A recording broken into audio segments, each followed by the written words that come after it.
ఈ రోజు ప్రభుత్వంలో అన్ని వ్యవస్థలు నిర్వీర్యమైపోయినాయి. విధ్వంస పాలన అయ్యే పరిస్థితి వచ్చింది. తవ్విన కొద్దీ తప్పులున్నాయి. ఎక్కడ చూసినా అప్పులైపోయినాయి. వాళ్ళు చేసిన పాపాలన్నీ బయటపడుతున్నాయి. 10 లక్షల కోట్ల రూపాయలు అప్పు చేశారు. మన ఊర్లో కూడా ఎవరైనా సరే తల్లిదండ్రులు కొంత ఆస్తి ఇస్తే ఆ ఆస్తిని కాపాడకుండా ఊరూరు తిరిగి అప్పులు చేసి ఎక్కడికక్కడ తాగడానికి తిరగడానికి ఖర్చు పెట్టేస్తే ఆ కుటుంబం ఎట్లయితే నష్టపోతుందో అదే విధంగా ఈ రోజు రాష్ట్రం కూడా ఉంది. ఇష్టానుసారంగా అప్పులు చేశారు. ఎన్ని పాపాలు చేయాలన్నీ చేశారు.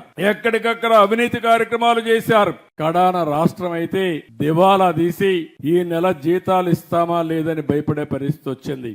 ఇంత మును పాలనలో మీరు చూశారు, నెలవారీగా జీతాలు ఇచ్చేవారు కాదు, ఎక్కడెక్కడో అప్పులు తెచ్చేవాళ్లు. కడాన మద్యపానాన్ని కూడా మద్యపాన నిషేధం అని చెప్పిన పెద్ద మనుషులు దాన్ని కూడా తాకట్టు పెట్టి 25 సంవత్సరాలు తాకట్టు పెట్టి డబ్బులు తెచ్చి ఖర్చు పెట్టేశారు. కడాన ఎంఆర్ఓ ఆఫీసుల్ని హాస్పిటల్ కూడా తాకట్టు పెట్టి అప్పు తీసుకొచ్చే పరిస్థితికి వచ్చారు.